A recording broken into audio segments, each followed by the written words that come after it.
Hello, my name is Julie Powers, and welcome to Happy Cells and Souls. And my mission in life is to create better health at the cellular level and more joy at the cellular level.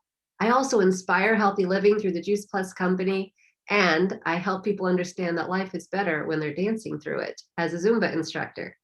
So I believe that while we're here on Earth, we're supposed to be healthy and happy and joyful, and we have one body to take care of. So we got to do that the right way. And we're supposed to spread joy and love and light in the world. And I've had just the most amazing people walk in and out of my life. And I love that I've gotten to have relationships with all kinds of people from all walks of life. And what I've learned is that it doesn't matter if we share the same backgrounds. Socially, culturally, politically, religiously, we can learn from everyone. We just have to have an open heart and we just have to listen. Today, we are going to learn from my friend Leslie Lyles. And Leslie is not only a wife and a mom, but she's also an outdoor enthusiast. She is a certified arborist and a horticultural consultant. It's hard to say, horticultural consultant. And I think I did it. So Leslie, you're based in Reno, Nevada, and most of your work is done there in Nevada, but you have consulted on things across the country. And I know that you were a presenter on something that was really global during the pandemic.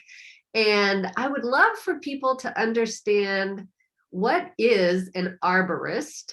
And what is a horticulturalist, and what's the difference there, and why would we want to talk to one? That's a very good question. So my master's degree is in environmental horticulture with a specialty in plant problem diagnosis. And the horticulture is really the care for landscape plants, whether they be perennials, little flowering plants, shrubs, trees. It's just a broad category of all the plants that we plant in our landscapes. So that's where I got started, is getting a degree in the horticulture to be a consultant on plant problem diagnosis. But the arborist is really somebody who cares for trees. So it's a little bit more narrow focus on the trees. And trees are so important to us for our health, for everything we do in life, and just the beauty and decreasing stress for us in those, that I really got a love and passion for working with trees.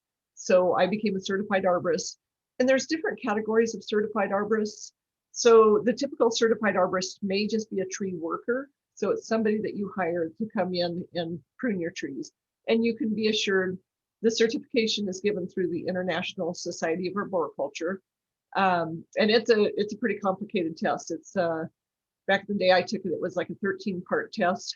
Everything from, not just pruning, but cabling and bracing and root examination and diagnosis and tree species ID. And like, there were a lot of different categories that you have to pass with a certain percentage in every single category. If you fail any one category, you won't become certified.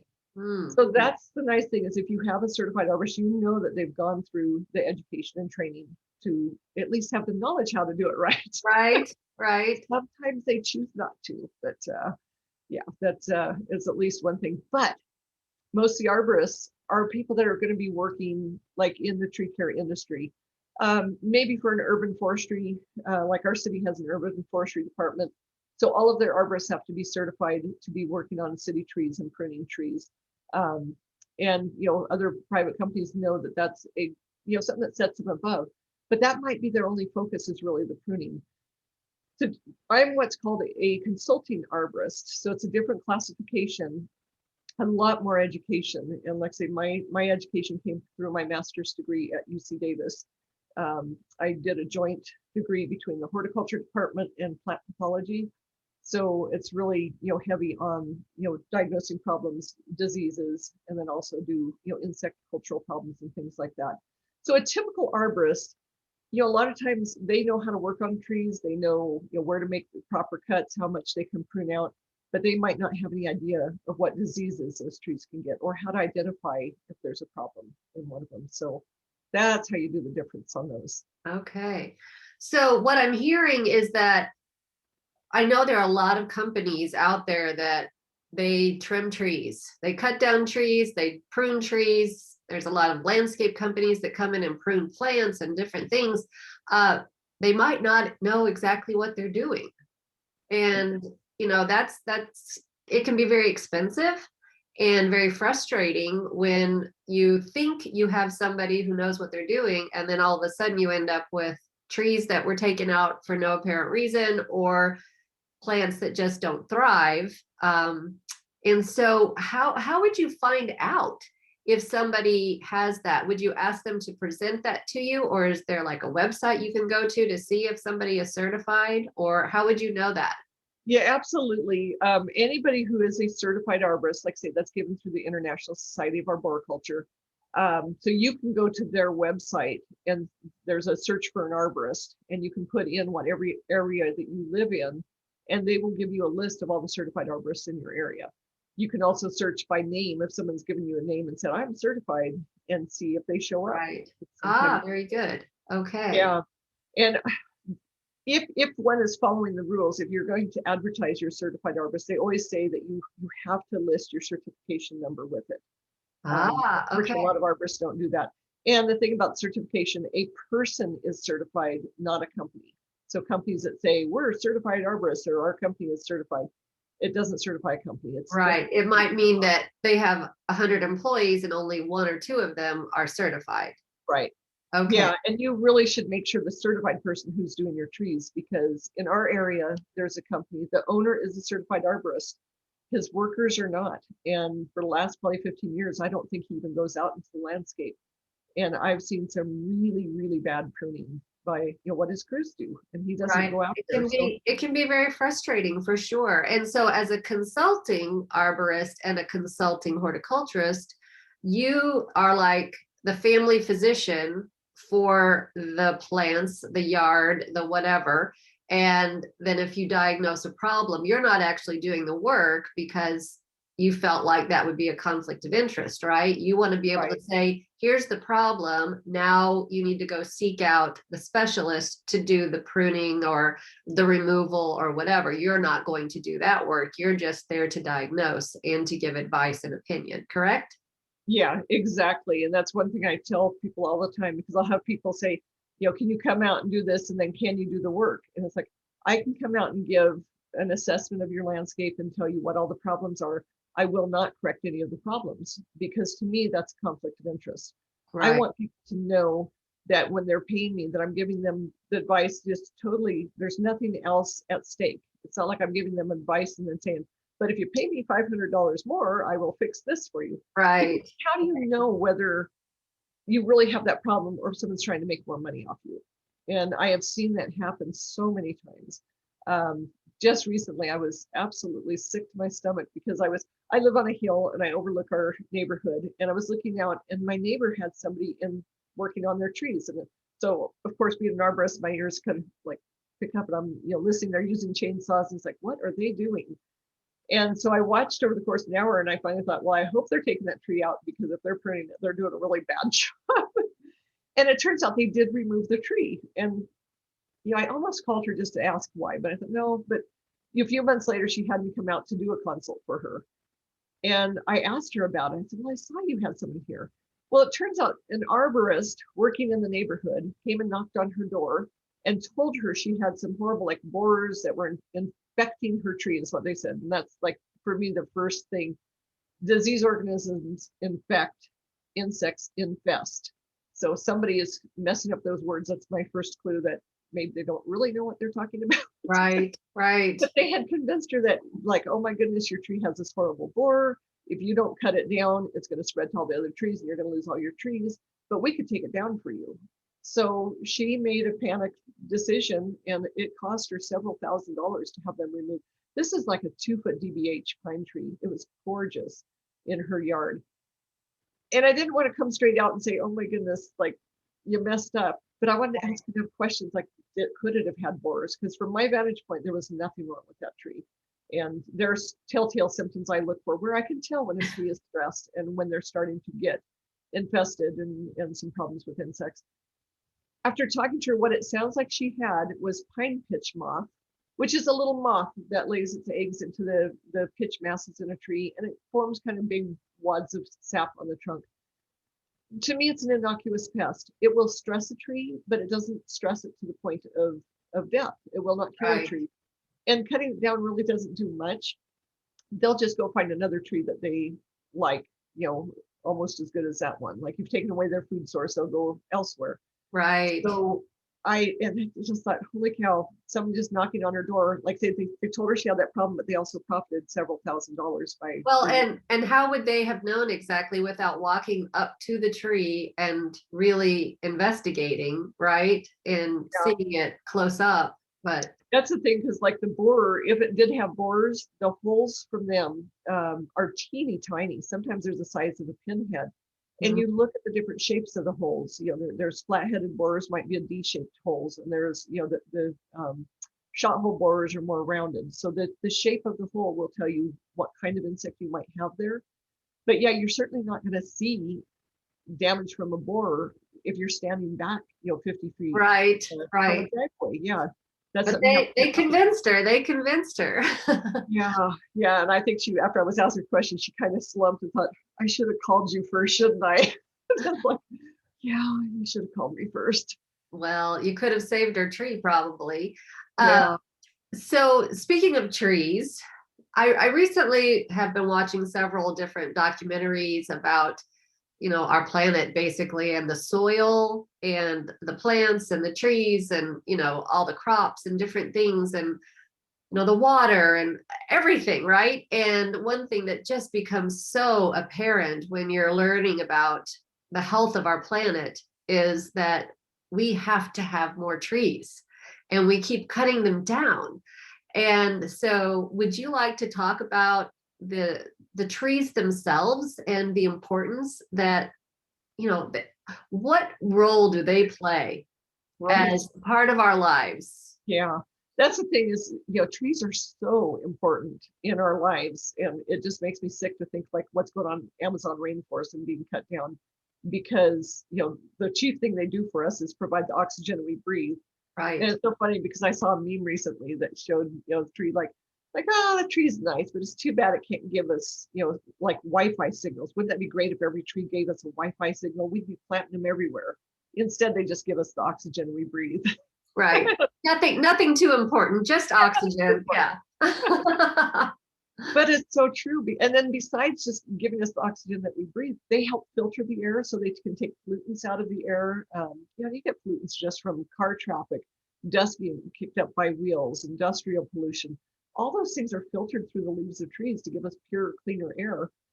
Their roots also hold the soil so that we have less soil erosion that's going to pollute our waterways and things like that.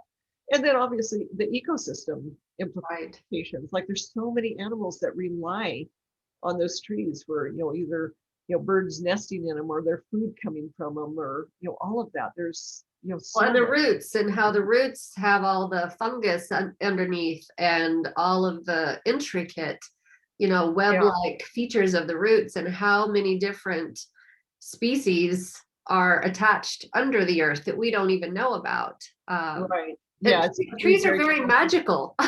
They're magical. Yeah, and sadly, they're abused. It's when you look at urban forestry, which is basically the trees in our urban environments, so our home landscapes and commercial landscapes and things like that, they say the average lifespan of a tree is 7 years old, which is just very, very sad. But that's because so many trees are planted and then not cared for properly, so they die. Like, if you can get them past that first 2 or 3 years, you're doing. Right. There's some major planting mistakes that can happen. One of the biggest ones that I see all the time is where the trees are planted too deeply in the ground. And if you think about it, your roots are meant to be down in the soil, they're meant to be wet, but trunk tissue isn't. And I always tell people when you plant a tree, you want to see it widening out at soil level like this, where you've got your trunk tissue going into root tissue. If it looks like a telephone pole entering the soil, it's planted too deeply. So if it's Ah, looking like a telephone pole, that means you have trunk tissue buried under soil. That can cause a slow chronic decay. Um, I always say trees can survive, but they don't thrive. Like those are trees right. that are just sitting there not doing anything. But oftentimes it will kill them but it can take up to 8 to 10 years to kill them. And who Wow. wants to invest, 10 years into a tree in their landscape and then have it die on them and have to start over? So, Right. yeah, paying attention to planting, and sadly, even hiring somebody for that. If you hire a nursery or something to plant for you, doesn't guarantee you that they're going to do a good job. It should, but it doesn't. That's Right. one of the things I battle all the time. I'm on the board of the Nevada Landscape Association, and for years, just really worked with the industry trying to get the standards better. And some companies are really good, and some really, they're more into fast and move on and make money than doing it right. So kind of So, asking so you were questions. just, yeah, you were just talking about landscape, which made me think of landscape designers. And, sometimes people across the country, across the globe, you hire a landscape designer to give you the most beautiful yard. And sometimes they don't know even what plants should really go there because they're not thinking about the altitude, the elevation, the latitude, the longitude, the weather patterns, the shade, the sun, all those things. They don't really know. They just know this much when they really need to know this much, right? Yeah, and a lot of landscape architects in that, they do kind of know their plants, but they rely on, maybe sources like Western Sunset Garden Book for that to look up, like, where does this plant need to grow? Is it, full sun, or is it a shade plant? But they don't necessarily know, like we have things in our soil. There's a certain area of our town that has really high boron in the soils, and boron is toxic to plants. So if you're just looking at, I want a tree that's in full sun, and you choose something, it may never grow because of the boron. Or it may grow in full sun in, Northern California or areas like that, but we're just a little bit harsher here. We're in the high desert. So there's a lot of plants that might be listed for full sun that I'm like, oh, not at all. I would be putting them like east or north side of the house where it gets afternoon shade, and they're going to Right. be um, and a lot of times architects will look for like a shape that they want. They want something that's pyramidal, or they want something columnar or broad spreading, but they don't look at the ultimate size, because in their mind, you can always prune it for the size you want. But I always say, why plant? And I run across this all the time where people have planted something that wants to be, a shrub that wants to be 8 to 12 feet tall, but they don't want it to be bigger than 4 feet tall. Then you're doing constant maintenance, constant pruning. They're not even attractive because you can't have the natural shape. Right. And you think about the cost over the long run. I've literally told people, it's like, rip out like a third of your shrubs and replant with something that only gets 4 feet tall. And then in a few years, rip out another third and replant, because the amount of money, this is way back when I started out before I got my master's degree. I worked in the landscape industry, and I worked for a landscape construction and gardening company. But there were people that were paying me to come in and prune their shrubs, like massive pruning almost monthly. And I finally just said, you are going to save so much money not paying someone to come in and prune all the time, and your yard will be prettier. Right. Because the If you pruning, just get the right plant. yeah, choose, like, if that's all you want is it gets 4 feet tall, there are a lot of plants that serve that. And especially if they're flowering plants, if you're pruning so much to keep them at 4 feet tall, chances are you'll never see flowers on them. And the other Right. thing is, if you prune at the wrong time of year, and I see that all over our town, I call it vandalism for hire, because there's landscape maintenance people that have been paid to prune, but most of these companies, they want to be on a schedule, and in the fall they go out and they do all of their pruning and just get it done. But fall is the worst time of year to prune, because from a plant pathology standpoint, you've got, your tissues are slower to compartmentalize and kind of seal off and keep disease out. And the plant just isn't growing as fast, but you have a lot more wood decay fungi that are sporulating in the Mm. fall. So you have more disease organisms at a time when the plant can't really defend itself. And then for us, we have pretty much every fall what's called an Indian summer. So we, rather than just going into fall, we might cool down just very briefly and then go right back into, could be even be 80 and 90-degree temperature. Right. Right. Once the plant has been signaled that fall is coming, it takes its energy reserves and starts shuttling it to the roots, and it stores it in the roots so that it can rely on that and pull it back out next year when it leaves out. But if you do your pruning in the fall before plants have been signaled that winter is coming, rather than sending all their carbohydrates down to the roots for energy, they start, like, pruning will always stimulate growth. So if you've pruned before these plants know that winter's coming, they're going to start pulling energy out of their roots to put on a new flush of growth that will be frozen and killed, once fall and winter finally arrive. So now you've got damage to the plant and you've left it with less energy for the next year. And I see plants that just limp along year after year because of that. And if they don't know that that was a spring flowering shrub, because your spring flowers like lilac, forsythia, flowering almond, quince, some of the spireas, there's some others, they bloom on 1-year-old wood. So the wood they're laying down this year is what's going to bloom next year. So if these Ah, puppies come in the fall and they do right. all their pruning of every single plant and do that one size fits all approach, they're removing the wood that would bloom. And I've seen landscapes. I had one years ago when I worked in this gardening company. I was taking care of his trees, but he finally said, "Well, can you take care of the shrubs also?" And because there's a lot of people were taking care of the shrubs, and I said, "Yeah, we could do that." He had a whole row of shrubs right along the foundation of his house, and he wanted me to prune them all down. I said, "Oh, no, I can't prune those down until next spring after they bloom." And he said, "Oh no, those don't bloom." And it's like, yes, they should. It Yes, was they not, will. I promise you. If we just it do was it at the right time. right. We And it was so funny because he argued with me and he's like, "I've been here for 12 years and those have never bloomed." And he didn't think I knew what I was talking about. But I did convince him. I said, "Please let me just leave them." He called me midwinter again to say, "Are you sure you can't cut those down?" But in the spring, I got a call. He's like, "Oh my God, we've got the most gorgeous pink flowering shrubs all around our house." Voila.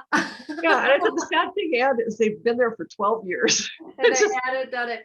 So yeah, the real important message here is that you need to know what you're doing when you're dealing with the plants. yeah, Plants are our friends. Trees give us oxygen. And a certified arborist or certified horticulturist is really the best, part of the equation if you want to get it done right.